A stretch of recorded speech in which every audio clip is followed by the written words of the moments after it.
महाराष्ट्र शासनाच्या वतीने आधारभूत शासकीय दरात रब्बी ज्वारीची खरेदी प्रारंभ केली आहे। याकरता जिल्ह्यात एकूण 10 खरेदी केंद्र निश्चित करण्यात आले असून या केंद्रांच्या माध्यमातून 0.35 मेट्रिक टन ज्वारी खरेदी केली जाणार आहे। याकरता अचलपूर तालुका खरेदी विक्री संस्था सुद्धा या ठिकाणी नोंदणी करत आहे। खरं तर अचलपूर तालुक्यात मोठ्या प्रमाणात रब्बी ज्वारीचा पेराव होतो। ही नोंदणी 19 एप्रिल पासून तर 30 एप्रिल पर्यंत करावायची आहे। नोंदणी झालेल्या शेतकऱ्यांची ज्वारी ही खरेदी केली जाणार आहे। शासकीय ज्वारी खरेदीचा भाव प्रति क्विंटल 3300 रुपये निश्चित करण्यात आलेला आहे। एकंदरीत ही ज्वारी खरेदीची करता नोंदणी करत असताना या नोंदणीच्या दरम्यान शेतकरी हा त्या ठिकाणी आवश्यक असल्याची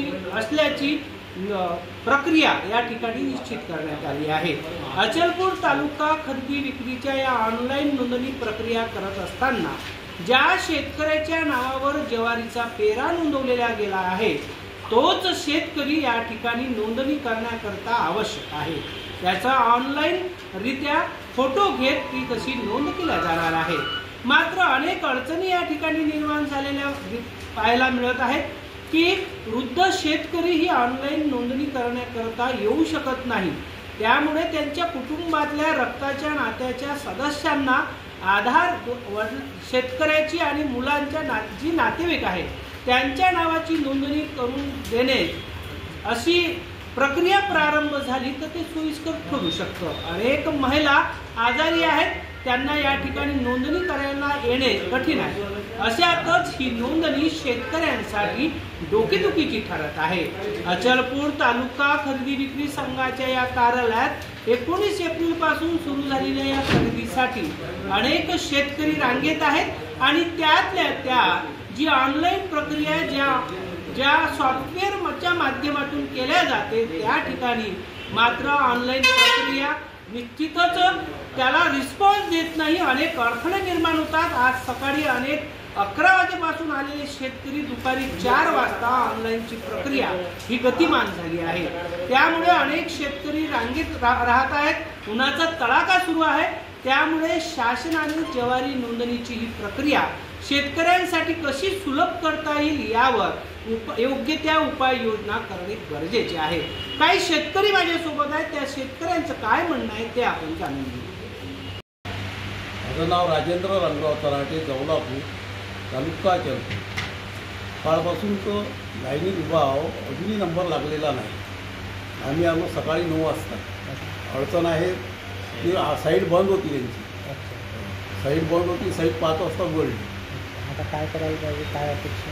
आता त्यांनी सरकारने शासनाने याच्यावर तोडगा काढायला पाहिजे। माझं नाव सुरेश दादाराव रहाटे, मी निजामपूर येथील रहिवासी आहे। माझ्या शेतात ज्वारी पेरलेली आहे आणि ऑनलाईनसाठी इथे असताना गर्दी खूप आहे। माझ्या पायऱ्या चढता आल्या नाही। मुलांना जर समजा माझ्या मुलाला जर त्याची परमिशन दिल्या गेली तर माझं याचं काम राहणार नाही। दादाराव विश्वासराव तुरखडे, अच्छा, कोणत्या गावात? पथरोड। अच्छा, काय साठी आले, काय हे आलं तो ज्वारीचं त्रास झाला, काय साठी आले? हे ऑनलाईन झालं, काय झालं, काय त्रास झाला इथं। कॉम्प्युटर आता बंद होतं 4 वाजता नंबर लागला। माझं नाव धनराज दादाराव राहते, निजामपूर। माझ्या शेतात निजामपूर माझ्या शेतात ज्वारी आहे। इथे 9 वाजतापासून आलो, 9 वाजतापासून 4:30 वाजता 5 वाजता चालू अजून नंबर लागला। खरेदी विक्री संस्था रब्बी हंगाम 24-25ची ऑनलाईन प्रक्रिया नोंदवत आहे। परंतु ही प्रक्रिया नोंदवताना संस्थेला अनंत अडचणीला तोंड देण्यात येत आहे। सर्वात महत्त्वाची अडचण शेतकऱ्याला लाईव्ह ऑनलाईन करण्याकरता बोलावताना काही वयोवृद्ध जी शेतकरी आहे ते येणे मुश्किल आहे संस्थेत, परंतु त्याला नाईलाजानं संस्थेत बोलावं लागतं ऑनलाईन करण्याकरता।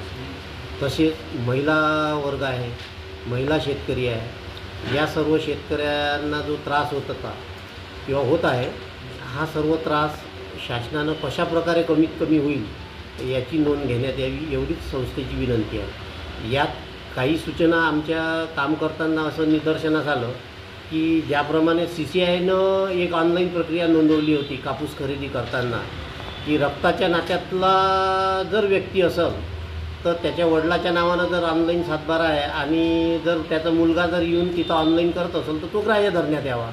ही प्रक्रिया अशा प्रकारची CCIने राबवलेली आहे.